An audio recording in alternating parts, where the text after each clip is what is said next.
Bismillahirrahmanirrahim. Assalamualaikum warahmatullahi wabarakatuh. Alhamdulillahirabbil alamin. Wa bihi nasta'inu ala umuri dunya waddin. Wassalatu wassalamu ala sayyidina Muhammadin nabiyil ummi wa ala alihi wa ashabihi wa man tabi'ahu bi ihsanin ila yaumiddin, amma ba'du.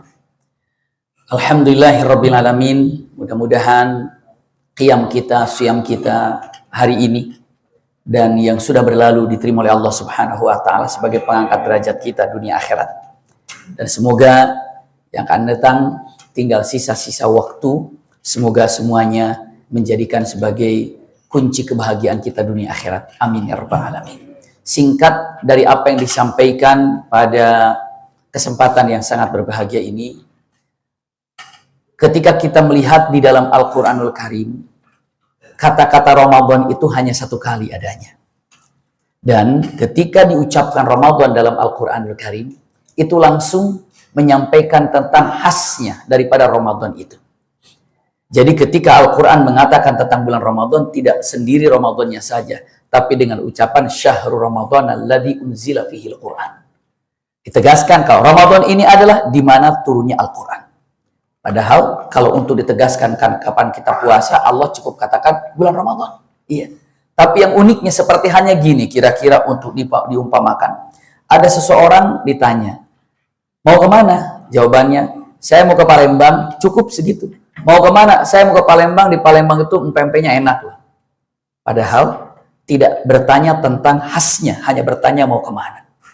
Ketika Al-Quran mengatakan perintah ya ayyuhalladzina amanu kutiba alaikumusiyam dan selanjutnya, belum disempurnakan atau belum disampaikan bulan apa puasa. Ketika ditanyakan bulan apa puasanya ya Allah, Allah jawab Syahrul Ramadan alladzi unzila fihil Quran. Bulan Ramadan yang di situ turunnya Quran. Intinya bukan hanya sekedar kabar. Andai ada mengatakan, mau kemana Bapak? Saya mau ke Palembang, di Palembang itu pempeknya enak. Intinya mengatakan, jika Anda ke Palembang, rasakan pempeknya. Itu pesan yang disampaikan. Sama ketika dengan mengatakan, bulan apa saumnya? Bulan Ramadan, di situ turunnya Al-Quran. Tolong rasakan siapapun yang menikmati bulan Ramadan, sempurnakan kenikmatan itu dengan Al-Quranul Karim. Ini kata-kata perintah yang ada di dalamnya.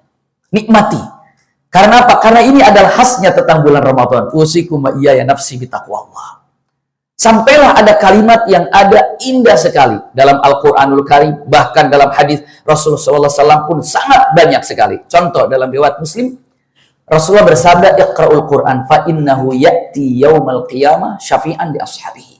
Baca Quran, karena sungguhnya Quran itu akan datang memberikan syafaat kepada sahabatnya. Kepada sahabatnya. Maksudnya siapapun yang menjadikan Al-Quran di dunia ini sebagai sahabatnya, pastikan Al-Quran kelak akan mengatakan, saya akan berikan syafaat kepadamu karena engkau sahabatku. Jadi yang unik tidak begini, baca Quran karena Quran akan berikan syafaat kepada siapapun yang membacanya. Karena belum tentu orang membaca Quran mampu menjadi sahabat Al-Quran. Ataupun dengan mengatakan baca Quran, iya, karena Quran ini akan datang kepada siapapun yang menghafalnya. Berapa banyak orang yang menghafal Quran tapi belum mampu menjadi sahabat Al-Quran. Mungkin kita secara hafalan tidak banyak. Mungkin kita hafalannya tidak sampai 30 juz. Mungkin hanya 1 juz. Tapi apa? Kita punya rasa cinta terhadap Al-Quran. Kepada para penyebar Al-Quran, guru-guru Al-Quran yang menghafal Quran. Itu, Masya Allah, bisa jadi kita menjadi sahabat Al-Quran. Kenapa? Karena mungkin kita terlambat sadarnya betapa indahnya Quran. Mungkin lagi SMP, lagi kuliah, kita tidak tersentuh dengan Al-Quran. Mungkin setelah 40 tahun, 50 tahun, begitu sadar, ternyata ya Allah ini firman Allah, ternyata ini adalah petunjuk, ternyata dan ternyata. Akhirnya fokus bagaimana caranya untuk mengembangkan Quran. Walaupun tidak mampu untuk menghafal karena usia sudah mulai di kepala 5, di kepala 6, tapi bisa saja menjadi ahlul Quran. Maka dengan pengucapan hadis ini, baca Quran, karena sungguhnya Quran ini akan berikan syafaat kepada sahabatnya. Punten, berkaitan dengan syafaat agar mudah untuk dipahami oleh kita. Syafaat itu diartikan penolong. Syafaat itu diartikan juga pembela. Andai kita lihat dalam satu kasus pengadilan, ada hakim yang menentukan salah atau tidak. Hakim yang menentukan andai salah berapa tahun harus dihukum. Ada jaksa penuntut yang mana dia menginginkan harus dipenjara sekian lama dengan lihat kasus kesalahan-kesalahannya. Dan ada pembela, dan pembela itu bagaimana caranya agar membebaskan terdakwa untuk tidak jadi penjara ataupun mengurangi daripada lamanya penjara. Itu adalah pembela. Sementara terdakwanya berada pada hakim dan dia hanya diam. Kelak di akhirat, hakimnya adalah Allah yang ma'adil. Jaksanya adalah dosa-dosa yang kita lakukan. Jangan dikira sholat yang ada. Selama kita balik, lalu kita tidak sholat, sholat itu akan datang kelak kepada Allah Subhanahu wa Ta'ala. Ya Allah, fulan telah meninggalkanku sekian waktu sholat. Asar pun berbicara, maghrib pun berbicara, isya pun berbicara. Tinggal kita renungkan saja berapa kali kita tidak sholat, dan sholat itu akan memberikan punten, syakwa, ataupun namanya pengaduan. Ya Allah, selama fulan hidup dari balighnya sampai wafat sudah sekian ratus tahun meninggalkanku, maka aku minta masukkan dia ke dalam neraka sakor sekian tahun lamanya. Belum lagi dusta. Dusta akan bicara, ya Allah, saya dustanya fulan. Selama dia hidup di dunia sekian tahun, dia telah berdusta sekian kali, dan ini aku dustanya. Dibuktikan dengan berbagai macam bukti yang ada. Maka aku meminta agar dia masuk ke penjara ataupun masuk ke dalam neraka sekian lamanya. La haula wala quwata illa billah. Belum lagi mengatakan zakat, saya adalah malnya fulan, saya adalah hartanya fulan yang dipendam, tidak dikeluarkan, tidak sedekah, bahkan zakat pun tidak dikerjakan. Maka hari ini harta ini yang akan memasukkan dia ke dalam neraka sekian lamanya. Bayangkan, setiap dosa yang kita lakukan akan menyerang seseorang itu, atau bahkan menyerang kita. Berapa lama kita akan didakwa ataupun diseret oleh dosa-dosa kita? Siapa penolongnya? Jawabannya satu. Penolongnya adalah Al-Quranul Karim yang paling gagah, paling santer.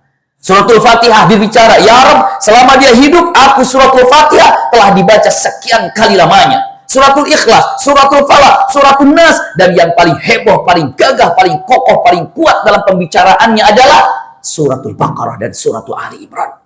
Sampai Rasulullah mengatakan, jangan takut muslimin muslimat, selagi engkau mencintai Al-Baqarah dan Ali Imran, Anda hafal Al-Baqarah dan Ali Imran, mereka akan menjadi pembela yang paling kuat, paling kokoh, paling santer, paling berani nanti di hadapan Allah Subhanahu wa Ta'ala.